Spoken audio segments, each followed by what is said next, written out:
सुप्रभात। जय श्री कृष्ण। गत अध्याय के माध्यम से आसुरी व दैवीय संपदा से उत्पन्न जीवों का सूक्ष्म अध्ययन कर लेने के उपरांत उनकी मानसिक स्थिति को समझ लेने के पश्चात अब हम आ पहुंचे हैं सप्तदश अध्याय पर, जो कि है श्रद्धा त्रय योग। जिस प्रकार हमने गुणत्रय नामक अध्याय में 3 प्रकार के गुणों के महत्व को समझा, सतोगुणी, रजोगुणी व तमोगुणी, ठीक वैसे ही श्रद्धा भी 3 प्रकार की होती है, किंतु किस प्रकार से उनकी परिस्थितियों का हमें पता लगता है, किस प्रकार से उन श्रद्धा से युक्त जीवों का आचरण होता है, यह हम इस अध्याय के माध्यम से समझेंगे। साथ ही समझेंगे कि और क्या नया ज्ञान हमें इस अध्याय के माध्यम से सीखने, पढ़ने व समझने को मिलता है। तो आइए प्रारंभ करें 7वां अध्याय श्रद्धा त्रय योग। इस अध्याय का प्रारंभ भी अर्जुन के एक प्रश्न से होता है। मैंने पूर्व में भी बहुत बार कहा है कि हम या तो वहां तक सोच नहीं पाते और या फिर हम जिज्ञासु नहीं हैं, हम ठीक से अध्ययन नहीं कर रहे, इसलिए शायद अभी हमारे भीतर वह प्रश्न न उपजा हो, किंतु जैसे ही हम अर्जुन का प्रश्न सुनेंगे तो हमें लगेगा कि हाँ, यह प्रश्न तो वाजिब है। तो उसके द्वारा पूछे गए प्रश्न के आधार पर ही इस अध्याय का पूर्ण विवेचन श्री कृष्ण द्वारा प्रस्तुत किया गया। तो आइए सबसे पहले जानते हैं कि अर्जुन ने ऐसा कौन सा प्रश्न किया जो अभी तक हमारे भीतर नहीं खोला।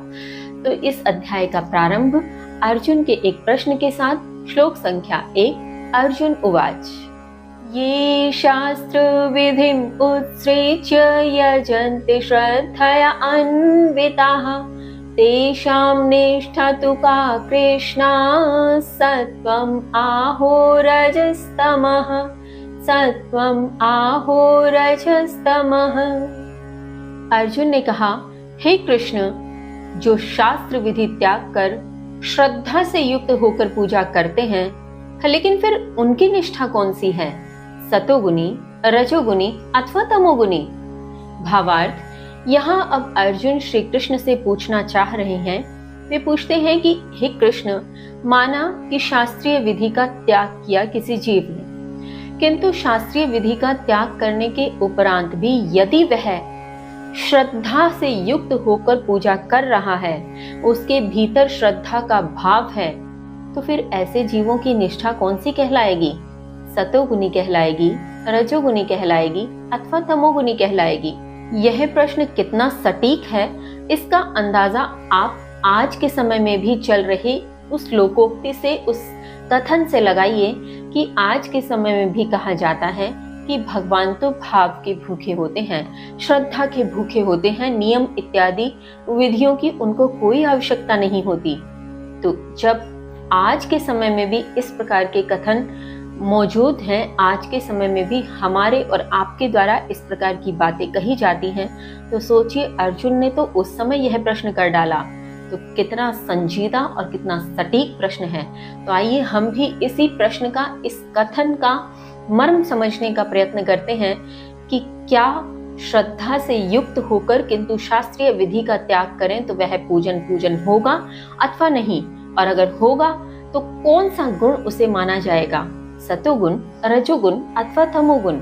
तो आइए आगे श्री कृष्ण अब इस प्रश्न के उत्तर स्वरूप किस प्रकार का विवेचन करते हैं, हम समझने का प्रयत्न करते हैं, अध्ययन करते हैं। श्लोक संख्या 2। श्री भगवान उवाच, त्रिविधा भवति श्रद्धा देहिनां सा स्वभावजा सात्विकी राजसी च तामसी चेति तां शृणु तामसी चेति तां शृणु।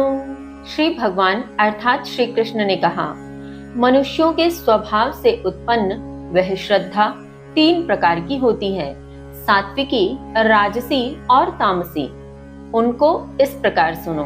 भावार्थ, यहाँ श्री कृष्ण कहते हैं कि मनुष्य का जिस प्रकार का स्वभाव होता है, मनुष्य का जिस प्रकार का आचरण होता है, उसी स्वभाव, उस आचरण के अनुरूप उससे ही जन्म लेने वाली श्रद्धा भी 3 प्रकार की होती है, सात्विकी, राजसी और तामसी। किंतु इनका भेद कैसे समझ पाएं, कैसे पता लगे कि हमारे द्वारा की जा रही श्रद्धा या हमारे द्वारा उत्पन्न जो हमारे स्वभाव से उत्पन्न श्रद्धा है वह किस प्रकार की है। तो इसके संदर्भ में श्री कृष्ण अब इसे विस्तार से किस प्रकार कहते हैं, इसका अध्ययन करेंगे हम कल। तब तक के लिए जय श्री कृष्ण।